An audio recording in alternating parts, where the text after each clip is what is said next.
I hate roles are reversed arguments. I think they are dumb, they lack nuance, they lack the ability to have a conversation about something. They are so simplistic, they just really irk me, it really pisses me off. I think you guys have heard of these arguments before. A lot of where I hear them the most is when something where like a high school teacher has sex with their 17-year-old student, and the teacher's a woman and the student is a male, and people are like, oh, the guy is so cool, I can't believe that guy had sex with his teacher, I wish I had sex with my teacher. And then you have the backlash to that being this, what if the roles were reversed? What if this was a girl? You guys wouldn't be laughing and high-fiving about this. You guys would call this creepy. If you found out that a 25-year-old man was throwing dick at your 17-year-old daughter, we would light that mother on fire in the street, right? Something along those lines. It doesn't even have to be an underage person or somebody incredibly overage. I've seen it with a boss and her employee. You can find a lot of these arguments also in workplace scenarios where a woman is getting allegedly special treatment just because she's a woman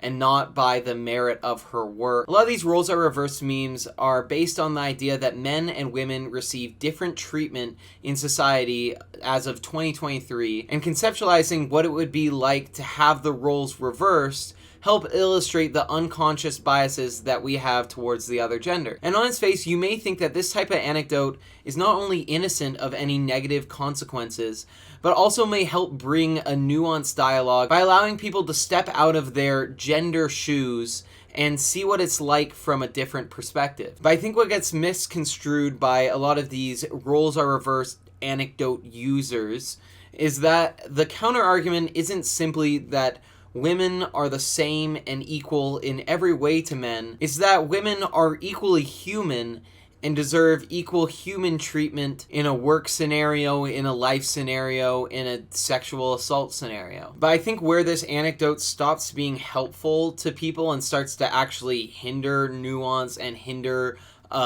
evolved conversation about gender roles, racial roles, or sexuality roles is when we start to use one-to-one logic as a rule of law and as a solid argument for everything. We are fools to think that there isn't a difference between men and women, especially when it comes to physical power. Also, another quick disclaimer before I get into the meat of this video. I want to say that a lot of the things that I'm saying here are general. So when I say that men are generally stronger than women, I'm not trying to say that there are no women out there who are stronger than men. And I'm not trying to say that there are no men that are weaker than women. I'm just trying to illustrate the true biological fact that in general, men tend to be stronger than women. So I just want to make that very clear before I get into this video. I'm not trying to discriminate against you if you are not a strong man or if you are a very strong woman.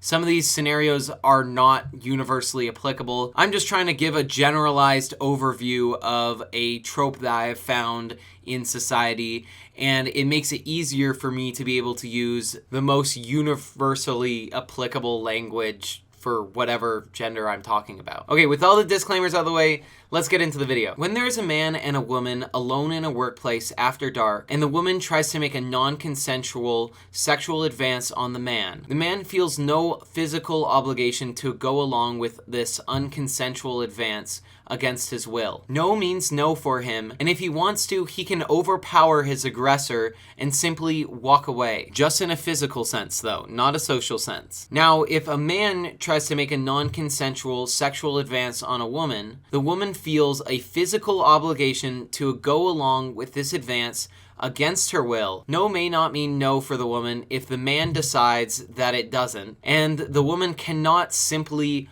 overpower the man and walk away. Usually, there's a constant looming threat for most women in the presence of even innocent-seeming men that if the men choose to, they could physically overpower any woman. Now, I don't think this is a controversial saying at all, but sadly, this is not the conversation that is being had in a lot of these comment sections and a lot of the greater societal dialogue around the new gender norms in society. This girl is claiming that Jake Paul, was kissing her, holding her hand, led her to her room. She didn't want to do any further stuff with him. And then Jake Paul like grabbed her head and started face, and within 30 seconds in her mouth, and she claims that she was sexually assaulted. Now, how does that happen? I like, what? Wouldn't she have to open her mouth and like participate in some way for that to happen? Like, can't you just turn your head, or can't you just get like, is there some way to force oral sex on someone?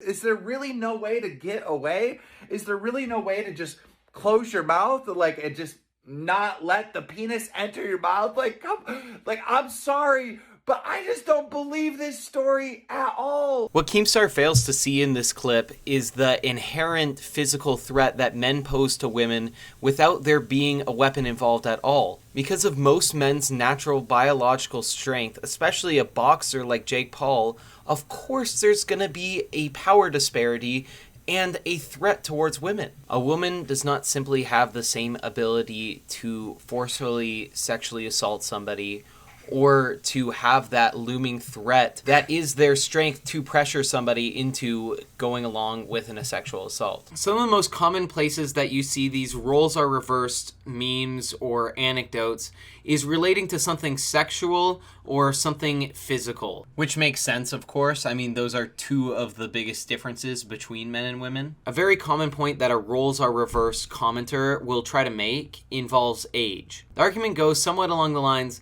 of that we don't find it creepy for an older woman to be with a younger man, but we do find it creepy for an older man to be with a younger woman. Now let's follow that same logic that we did earlier for this new scenario involving an older man and a younger woman, and an older woman and a younger man. Before, we only involved physical obligation as the main factor in creating a potentially dangerous and scary situation. But now let's involve a social obligation that we have in our society to listen and obey older people and superiors. When an older man makes a non-consensual sexual advance on a younger woman, the younger woman feels not only a physical obligation to go along against her will, but now also a social obligation to go along against her will. On the power scales of things, there's now an even larger tilt towards the man being in complete power. Now, conversely, if an older woman tries to make a non-consensual sexual advance on a younger man, the man feels a social obligation to go along with this advance against his will, but a lesser degree of a physical obligation to go along with this advance against his will, because he is still a man who is generally stronger than generally women. Now, depending on the social context, there can still be an unfair overall power dynamic placed on the young man in this scenario. But we would be crazy to say that these situations are equal or at all comparable in a one-to-one sense that this roles are reverse anecdote would suggest. And I would also like to clarify that this is obviously an oversimplification of what a social obligation means. And of course you can still feel socially obligated without there being an age gap. And of course there can still be an unequal power dynamic placed against a man in a scenario where there is a woman making a non-consensual sexual advance on him. And also in all these scenarios, I'm talking about people who are of age to make consensual decisions. Obviously, if anything like this happened to somebody who is under 18, they are not intellectually able to grasp the weight of a sexual advance on them, and therefore are not able to consent to one. I'm not trying to cover every single scenario. I'm trying to cover a broad overview of how sexual assault happens. And you can even look at the statistics of how much sexual abuse happens to men on women or women on women. The overwhelming majority of men who commit sexual assault compared to women. Not saying that women can't commit sexual assault and that men can't be sexually assaulted. I am just saying that this is what generally is happening on a large societal level. And that's what I'm trying to respond to. Now, I think a lot of the frustration that some of these memes draw from also comes from the job sector. So let me empathize with the men for a second here. Men are disproportionately selected for more physically demanding jobs, scarier jobs, and I would argue generally worse jobs due to their tendency to be stronger. There's also a societal expectation from men that has been built up over thousands of years to fill these jobs and to do physically hard things in society, which has not subsided at the same degree that these physically demanding jobs have become less necessary. I feel like progressive society is definitely further ahead than what the job sector demands at this moment, leading men to be pushed into these jobs while society is saying, men, you don't have to be pushed into these jobs. It's a little bit unfair. But the trade-off of being burdened with a natural higher physical prowess is that you have a natural higher physical prowess. You don't live in fear of a stronger gender,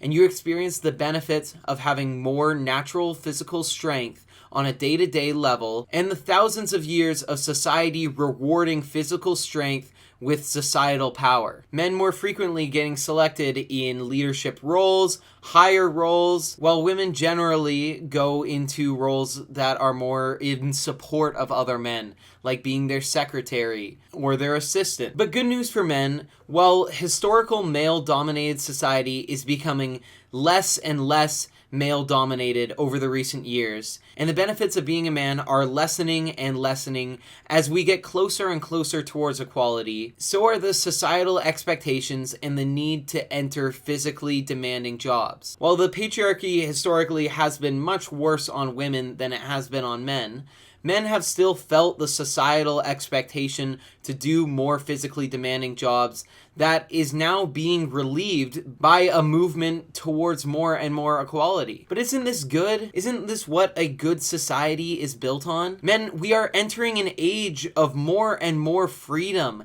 and less social stigma where you actually get to choose what you want to do for yourself. I feel like a lot of young men get lured into the Andrew Tate and the manosphere content because they feel the lessening of their societal power, but they continue to subscribe to the outdated societal expectations of men needing to do more physically demanding jobs. I say that life as a man is exceptionally difficult.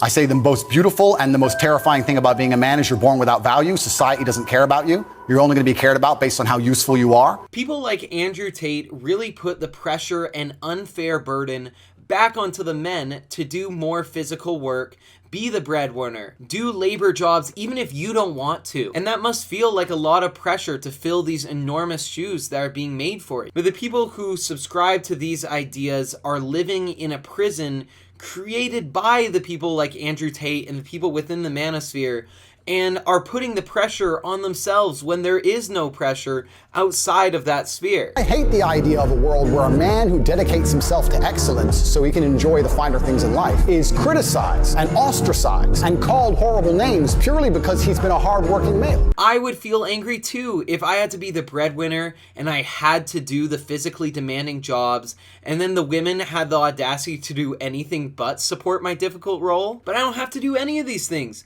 There is no obligation.